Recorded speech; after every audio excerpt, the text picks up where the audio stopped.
अब लो निशानी अब नाम से, भूल हो गई, गलती हो गई अभी तक, आज से निश्चय करो। हमारे लिए तो प्रतिदिन नया जन्म है। आज हमारा नया जन्म समझो, सत्संग सुना तो सत्संग में हमारे नए जन्म का प्रादुर्भाव हुआ।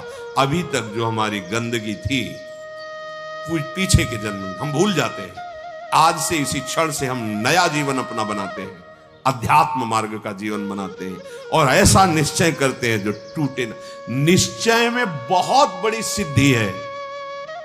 देखो पिंगला जी का जैसे बताया, तैसे भागवत में एकादश स्कंद में तितिक्ष ब्राह्मण का देखो, गृहस्थी में रहते थे, लड़के बच्चे थे, खूब धन कमाया, वो बड़े ही कंजूस स्वभाव के थे, न परिवार को भोगने देते थे न स्वयं भोगते थे। अब कुछ ऐसी विपरीत परिस्थिति आई, सब दिन होत न एक समान, राजदंड उन पे लागू हुआ तो काफी अर्थ तो टैक्स में चला गया। फिर परिवार के जनों ने देखा कि ये तो कंजूस है, 1 रुपया भी नहीं देगा। वो लोग इधर उधर से हाथ मार के फिर आग लग गई। अब परिवार वालों ने उसका त्याग कर दिया, केवल अकेला, कोई उससे प्यार नहीं करता, अर्थ उसके हाथ से चला गया सब। अब विचार किया कि मेरा पूरा जीवन निकल गया, उत्तम वर्ण में जन्म हुआ था, वृद्धावस्था आ गई, अब क्या होगा, क्या होगा। जिनको मैंने पाला पोषा, जो बड़ी मेहनत से धन कमाए, तो सब नष्ट हो गया। परिवार वाले कोई देखते ही नहीं। जानते हो उसका निश्चय, देवता इस बात के साक्षी हैं कि आज से मैं अपने जीवन को श्री भगवान के चरणों में समर्पित करता हूं, सब कुछ सहूंगा और निरंतर भगवान का भजन करूंगा। वो इतना बड़ा महापुरुष उसी निश्चय से हो गया कि भगवान उद्धव जी को उसकी कथा सुना रहे हैं। कोई साधना नहीं हुई थी, परिस्थिति ने ऐसा निश्चय करवा दिया। तो जरूरी है वो परिस्थिति आवे तब तुम निश्चय करो। क्या सत्संग में तुम निश्चय नहीं कर सकते तो परिस्थिति का इंतजार करोगे कि ऐसी विपत्ति आवे, ऐसी ठोकर लगे, ऐसी दुर्दशा हो तब तुम निश्चय करो? अरे उसके पहले ही निश्चय कर लो तो दुर्दशा काहे को होगी। ऐसा नहीं कि उसका जीवन मंगलमय हो गया। अब उसके कर्मों का क्षय करने के लिए जब वो संन्यास भाव लेकर विचरण करता, भिक्षा मांगता, तो लोग थूकते, स्पष्ट लिखा हुआ मूत देते, बांध देते, पीटते, उसकी भिक्षा छीन लेते, पर वो अंदर अंदर विचार करता नहीं, किसी का दोष नहीं है इसमें किसी का दोष नहीं। तो ये कर्म का है, ये कर्म का प्रभाव तो शरीर पर पड़ेगा। ये मुझे दुख क्यों हो रहा है? बहुत बहुत सुंदर मतलब चिंतन उनका बना। तो क्या देवता है इस दुख का कारण? देवता है नहीं, देवता भी तो केवल हमारे शरीर को ही पीड़ा दे सकते हैं। मेरे को क्यों हो रहा है? काल नहीं, वो तो आत्मस्वरूप है, उसका भी प्रभाव इसी शरीर पर होगा। मेरा स्वरूप तो कालातीत है। तो फिर क्या है? भ्रम। हाँ, ये भ्रम है। मैं तो निर्विकार चिदानंद अपने स्वरूप में स्थित हो गया, ब्रह्मबोध संपन्न महापुरुष हो गया हो। और तितिक्ष ब्राह्मण नाम से वर्णन किया है भगवान ने। इसलिए निश्चय में बड़ी सामर्थ्य है, हमारा निश्चय बड़ा ढुलमुल है। इसलिए प्रार्थना है, बहुत बड़ा मार्ग मिला है आपको, इसे भगवत मार्ग कहते हैं, अध्यात्म मार्ग कहते हैं। ये अंतिम जन्म वालों को मिलता है, जिनका आखिरी जन्म होता है। अगर चूक करोगे तो व्यर्थ तो नहीं जाएगा, पर और समय लग जाएगा। काहे कुछ समय बर्बाद करो, आज निश्चय करो। गोस्वामी जी कह रहे, देखो निश्चय, गोस्वामी जी बाल्यावस्था से भगवान में रत थे, ऐसा नहीं है कि वो भजन नहीं करते थे, ऐसा नहीं है। जन्म हुआ था तब बोले थे राम, जैसे बच्चा रोता है ना, तो गोस्वामी जी रोए नहीं थे, राम बोले थे, इसलिए राम बोला नाम पड़ा था। राम बोला, प्रकट हुए थे तभी राम। तो ऐसा भी नहीं था कि आसक्ति नहीं थी शरीर में या में, ऐसा महापुरुष जन लीला दर्शाते हैं, वो हमारी हिम्मत के लिए। पत्नी में चित्त आसक्त था, एक दिन के लिए भी कभी मायके जाने के लिए अनुमति नहीं दी थी। और उसी पत्नी के मुख से जब ये बात निकली कि जितना तुम्हें इस शरीर में आसक्ति है पूरी कथा। अगर राम जी में होती तो जीवन तुम्हारा धन्य हो जाता। नेत्र को पत्नी रूपी गुरुदेव ने नेत्र खोल दिए। कहीं से भी गुरुदेव सावधान कर सकते हैं, कहीं से भी। बस कदम मुड़ गए, क्योंकि ऐसा नहीं था कि राम भक्ति नहीं, निश्चय कर लिया। अवलोन शानी, अब ये गोस्वामी जी का ही पद है। अब इंद्रियों के बस में होके, नहीं, बहुत सही बोला। अगर ये स्थिति, ये आसक्ति राम जी में होती तो जीवन धन्य हो जाता। अब पायो नाम चारु चिंतामणि, उर करते न खसई हो, अब लो नशानी। अब समझ गए। अब हृदय से एक क्षण के लिए भी राम नाम नहीं छोड़ूंगा। और जानते हो, महापुरुषों में सर्वशिरोमणि हुए गोस्वामी तुलसीदास। ये तो अवतार लीला महापुरुषों की है। ये हमारे लिए बताया है आचरण करके कि भगवान नाम में इतनी सामर्थ्य है कि ऐसे आसक्त वृत्ति को भी कैसे निरासक्त कर देते हैं। हमें चाहिए जो भी, चाहे गृहस्थ मार्ग में हो चाहे विरक्त मार्ग में हो, दोनों मार्ग जाते ही प्रभु के चरणारविंद में है। अपने मार्ग की वृत्तियों को जानिए, समझिए और धर्मानुसरण बर्ताव कीजिए और नाम निरंतर जपते रहिए। तो जीवन यात्रा का विश्राम, जो गोस्वामी जी कह रहे हैं, पायो परम विश्राम, विश्राम ही नहीं, पायो परम विश्राम, राम समान प्रभु नाही कहूं। ये विश्राम कैसे मिला? वो कहते भगवान शंकर को साक्षी करके कहता हूं। अगर थोड़ा भी मिथ्या हो तो हमारी जीभ गल जाए, मेरा जो कुछ भी बना राम, ये दो अक्षर मेरे माई बाप है, इन्होंने ही हमें, बस आप हृदय की बात महापुरुषों की, ये दो अक्षर राधा, यही देख लेना आप। चलो देखो, बहुत समय तक विषय संयोग ना होने पर ऐसा ना समझ लिया जाए कि हम निर्विषय हो गए। बहुत ये चोर हैं, बहुत छुप कर रहते हैं और चिंगारी की तरह रहते हैं। फूस मिल जाए तो ज्वाला बनने में सेकंड लगता है। ध्यान रखना, 20 वर्ष 30 वर्ष बिल्कुल निर्विकार, संयोग नहीं। लगता है कि अब हमें कौन परास्त कर सकता है।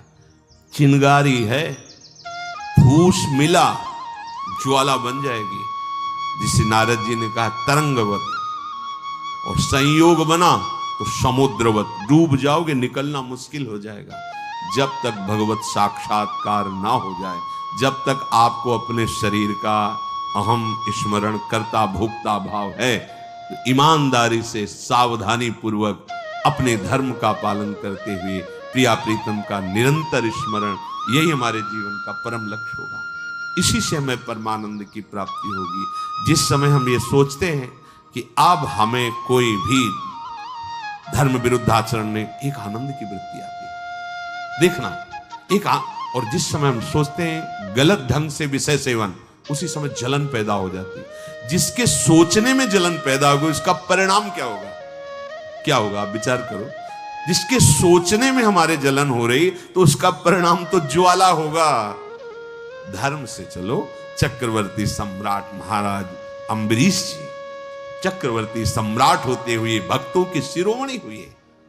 आप क्या भगवत आनंद प्राप्त नहीं कर सकते गृहस्थ में रहकर? ये उद्दंड लोगों की बातें नहीं सुननी चाहिए।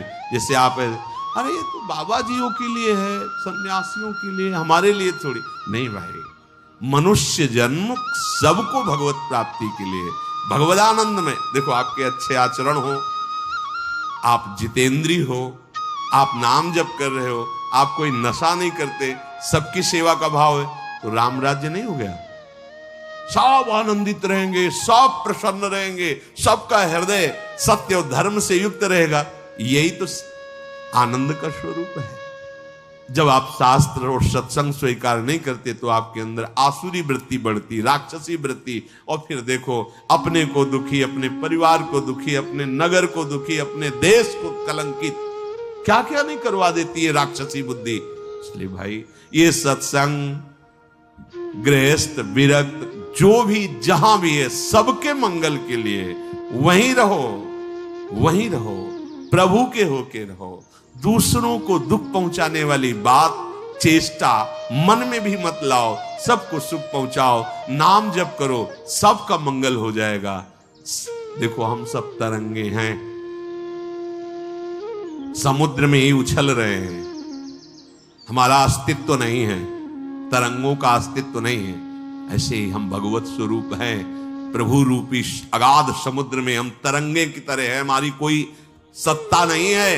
ये जो सोच रहे हो ना, सत्ता नहीं, सत्ता उन्हीं की है, उन्हीं की है। अभी आप समझ नहीं पा रहे, तरंग है क्या? समुद्र ही तो है। वायु विकार खत्म हुआ, समुद्र ही था, समुद्र ही है, बीच में तरंगे, ये सब तरंगे हैं। मन की तरंगे मिटा दो, फिर देख लो आप क्या हो, भगवत स्वरूप परम आनंद में। अब चाहे सृष्टि में रहो चाहे धाम में जाओ, कोई फर्क नहीं पड़ता। व्यवहार में भी रहते हुए परमानंद, शरीर छूटे तो प्रभु में परमानंद। उसी के लिए तो हम प्रयास करें, जितनी चेष्टाएं कर रहे हैं सुख के लिए ही तो कर रहे हैं। हे भाई, आप कोई भी हो, गृहस्थ हो, विरक्त हो, कोई भी हो, धर्म से चलो, नाम जप करो, सबकी सेवा की भावना अंदर रखो, तो मनुष्य जीवन का लाभ मिल जाएगा। ये उद्दंडता पूर्वक तर्क वृत्ति रखोगे तो अभी सौभाग्य मिल रहा है सुनने का। धीरे धीरे समय ऐसा आ जाएगा आपको शत वार्ता सुनने को नहीं मिलेगी। देख लेना, सत वार्ता जिसके श्रवण मात्र से हमारे हृदय में आनंद का स्फुरण हो और हम उस आनंद के बल से निर्विषय हो जाएं, वो वार्ता सुनने को नहीं मिलेगी। फिर और समय आएगा, धर्म सुने नहीं काना, कलिकाल बिहाल की मनुजा, नहीं माने को अनुजा तनुजा। सब होश में अभी समय है, तर्क वितर्क छोड़ो। जैसा शास्त्र सदगुरुदेव संत जन कह रहे वैसी बात मान लो, निहाल हो जाओगे, परमानंद में मगन हो जाओगे। ये हम बुद्धि की बात नहीं कहते कि तर्क वितर्क आप करें। तर्क, सत्संग तर्क नष्ट करने के लिए होता है। हृदय में देखो, बहादुरी जबान से कहने की नहीं है, ये हृदय की बात है। ये यहां युद्ध होता है, पता नहीं क्यों बनी हुई है। वेद विद्या पढ़त, कर्म धर्मन करत, जलप तन कलप की अवधियानी, चारुगत छाण संसार भटकत भ्रमत, आस की पास नहीं तोरी जानी।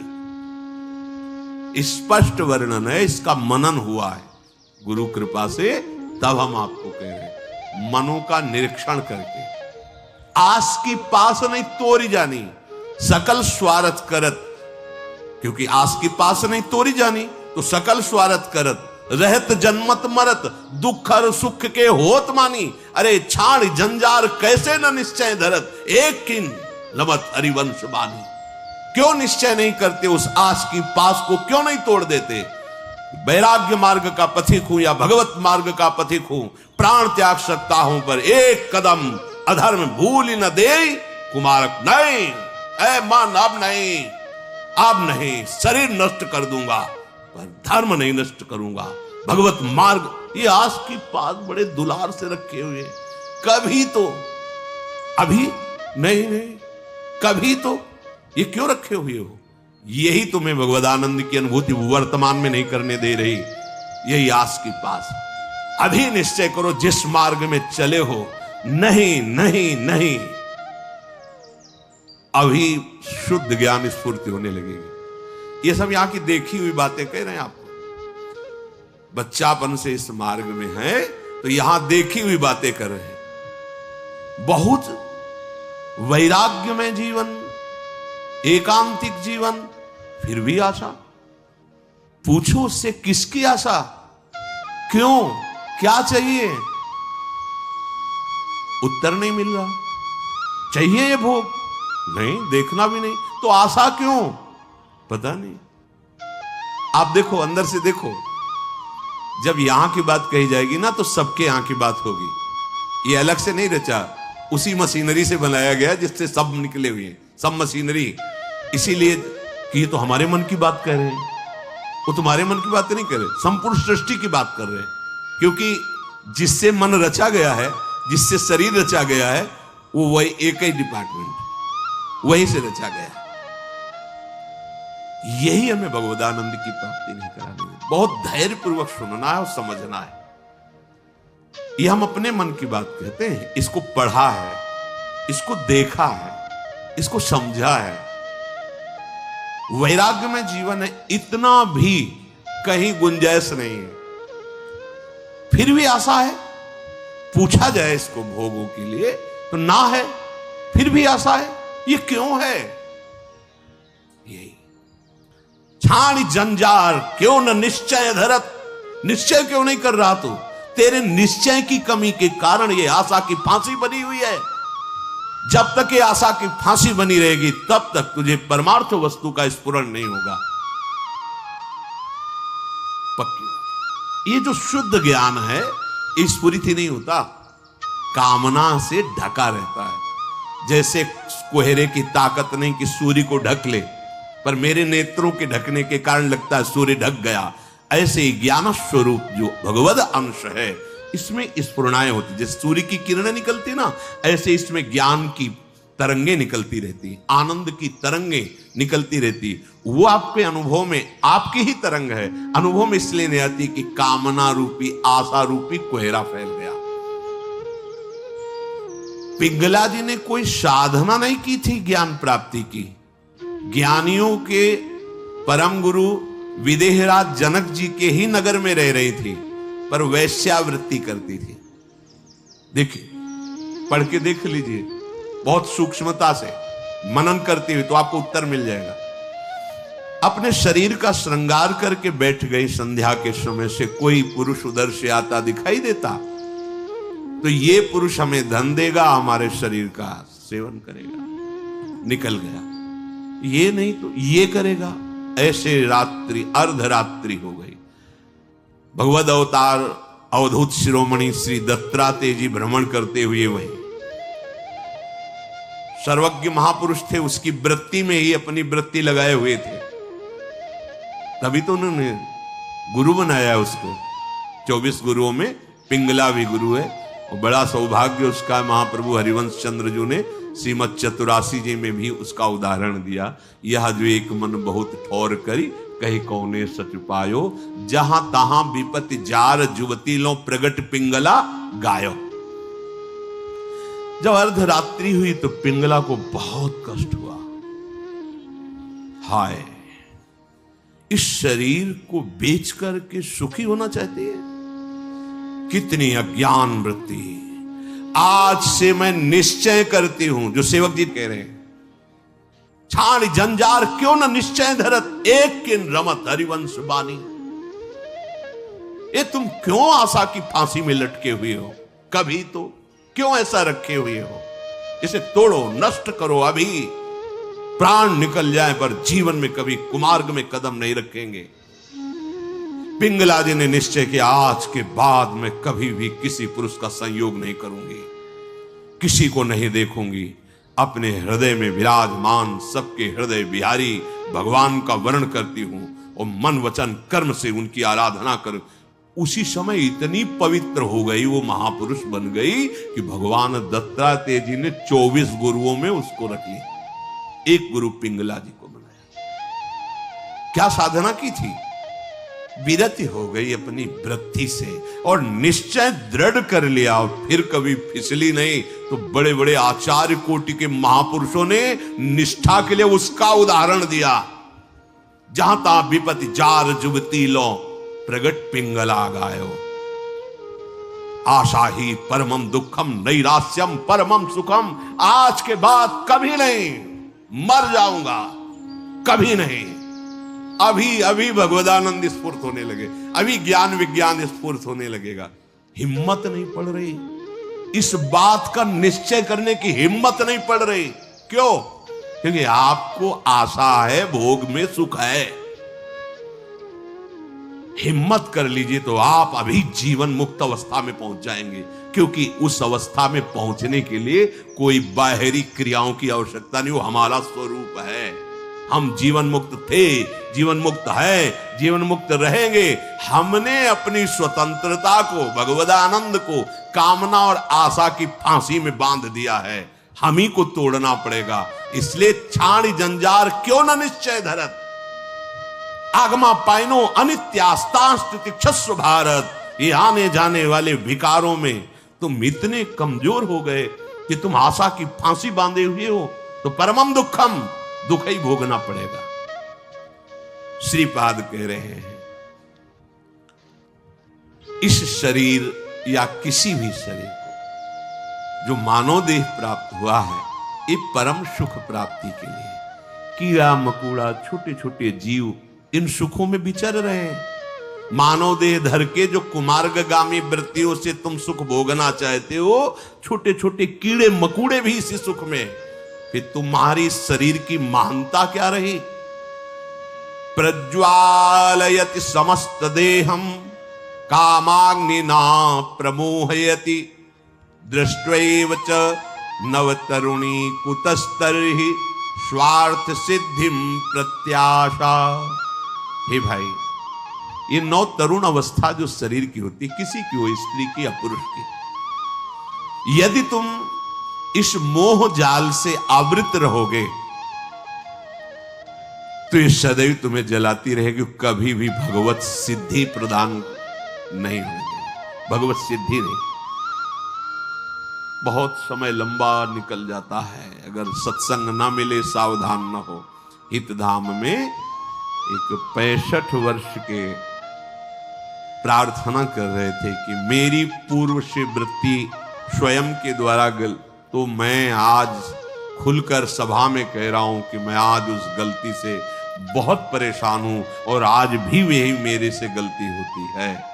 मैंने प्रणाम किया था उनको कि धन्य है कि आप इतने हिम्मत वाले हैं कि भरी सभा में आप ऐसा अपनी बात कह रहे हैं, क्योंकि आप मन से अलग होके बोल रहे हैं, तभी आपको बोलने की हिम्मत आई। अगर मन में तदात्म होता तो आप नहीं बोल सकते थे। कि ये हमारे द्वारा पाली हुई वृत्ति है, हमारे द्वारा ही इसका त्याग होगा। भगवान श्री सुखदेव जी को इसीलिए सबसे बड़ा वैरागी कहा गया है। 16 वर्ष की अवस्था है, शरीर का भान नहीं, दिगंबर है, कोई शरीर पे वस्त्र नहीं और भगवान के चिंतन में मगन है। इसी अवस्था में त्याग और वैराग्य की, अब जब ये इंद्रियां काम नहीं कर रही, मन बुद्धि और सब मलिन, तो अब वो ढेर है, कुछ भी निर्णय नहीं निकल सकता। बहुत संस्कार गंदे हो जाते हैं यौवन अवस्था में।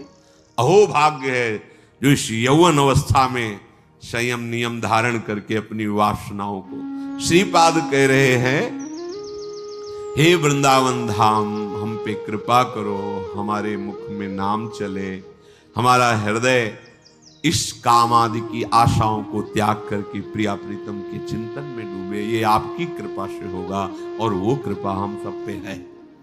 सत्संग मिल रहा है रोज, ये प्रातःकालीन बेला में जो शब्द जा रहे हैं इनको अंदर से केवल धर्म, गृहस्थ धर्म की पूर्ति के लिए बकाया उदासीन रहो। इस वृत्ति को अगर आप अपने अंदर अपनाए रहोगे तो सब छुड़वा देगा, ध्यान रखना, सब छुड़वा देगा।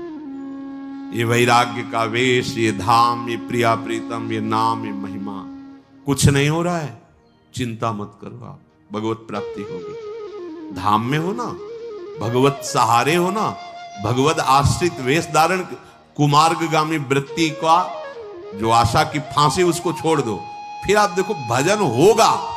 आप करोगे नहीं, स्वाभाविक होगा भजन, स्वाभाविक ज्ञान विज्ञान की वृत्तियां उत्पन्न होगी, आप आनंदित हो जाओगे। संतों ने कैसे जीवन व्यतीत किए हैं, हम कैसे व्यतीत कर रहे हैं। अगर इतने पर भी भजन नहीं तो आप विचार करके देखो अपना जीवन कहां ले जा रहे हैं।